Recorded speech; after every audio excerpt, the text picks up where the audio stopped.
Hi and welcome to Her African Roots. My name is Chapmena Molel and today is day 37 of me relearning my African roots. So yesterday I started on war and I thought why not continue with that path just a little.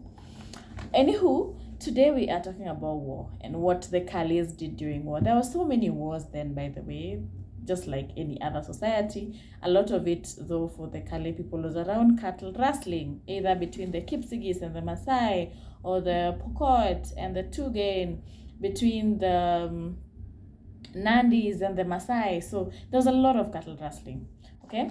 And during that era, war was still considered the same, as cattle rustling was just seen as war. But there were also many other forms of war, but that was the major one that was recurring. And when warriors left, their mothers tied 4 knots on their belts.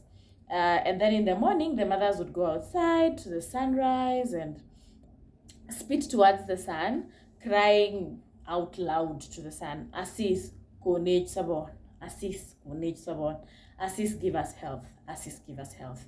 Fathers, on the other hand, would start beer drinking sessions by one of them saying, Woane ale woane, in which they would respond, Woane.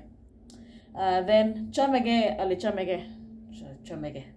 And this was, they'll return, yes, they'll return. They'll be fine, yes, they'll be fine. And then they would pray, or they would chant or sing, whatever way you want to put it as, Assis, ukwech logo, hitorochi. Like, Assis, tie knots for our children or protect our children so that we may greet them. So that was the prayer they made to Assis during that era. And then each of the men, after they've made this prayer or this chant, they would sprinkle some of the beer they were drinking on the ground and the hut walls, and then they would say, Oikcho, Kagisak, our spirits we have prayed. Irocho Mayo, regard this beer. Ogo give us health. And then the old men would say that they would believe that they have prayed for the warriors to come back in victory. The old men, there were a few rules during this time. The old men consulted the chief or goyot, or the medicine man, for war progress, so that they can understand what's happening in the war. And while they were away, no one in the community was allowed to mention the warriors' names, and they were referred to as bads. Okay?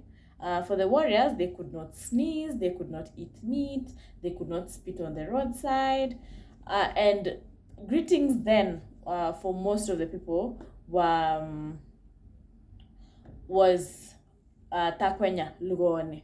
So takwenya, if you remember the greetings that I talked about in the past, that was takwenya. But in this one, takwenya lugone, takwenya owo party. And then people would respond, Igo. So we have won. The elders would accompany the party, and then every war had an elder. So this elder would accompany them, would spit on the sun every morning also and say, Assis inaga echigo, Assis, give us milk to drink.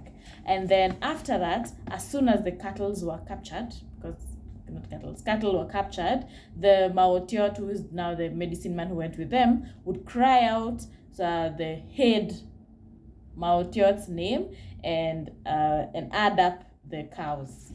So otherwise, they were believed that they will vanish. That is part 1. Come back tomorrow so we can discover what they did, the dances they did when they went back home, how they celebrated victory.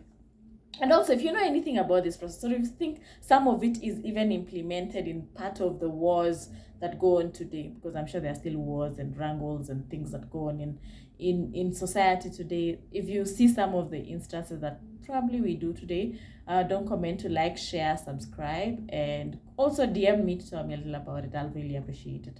Thank you very much for coming with me on day 37. See you tomorrow and have a great day. Bye.